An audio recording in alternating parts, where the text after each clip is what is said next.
À la télé comme à la radio, tous les jours, les médias nous matraquent avec des expressions comme l'instabilité sociale, l'instabilité politique, l'instabilité économique. Mais savez-vous qu'il existe aussi de l'instabilité du vote? C'est ce qu'on appelle en sciences politiques la volatilité électorale.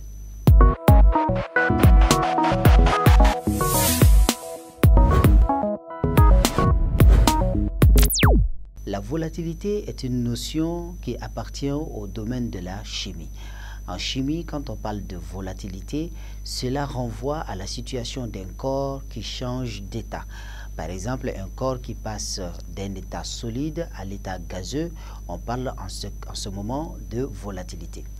La science politique a emprunté cette notion à la chimie pour désigner les variations de préférence électorale des citoyens. Un citoyen qui fait un changement de préférence politique lors des élections, on parle dans ce cas de volatilité électorale. La volatilité électorale peut prendre deux formes majeures au sein des démocraties modernes. Il y a d'abord ce qu'on appelle le vote intermittent. Le vote intermittent est une forme de volatilité dans la mesure où, le citoyen passe d'un vote actif à l'abstention.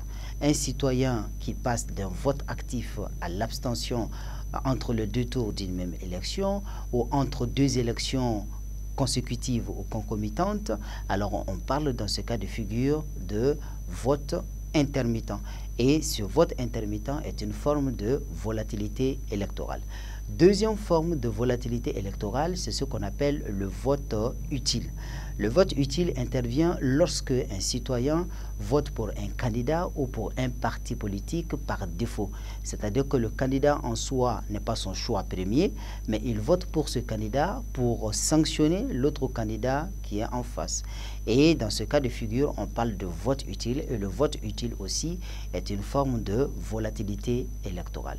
Les conséquences de la volatilité électorale sont nombreuses, mais on peut en retenir principalement deux.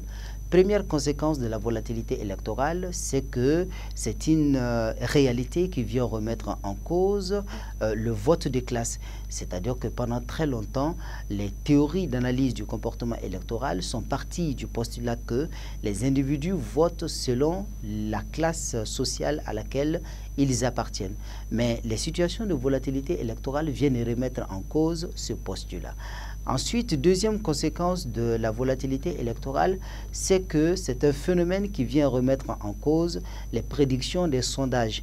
À l'approche des élections, généralement, il y a des sondages qui sont effectués et ces sondages mettent généralement en avant un candidat au détriment des autres candidats.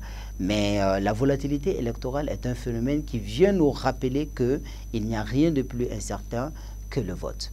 J'espère que vous l'avez compris et nous nous donnons rendez-vous la semaine prochaine pour un autre numéro de votre émission Politicus. D'ici là, restez connectés sur Rando Média et surtout n'oubliez pas que la politique, c'est l'affaire de tous.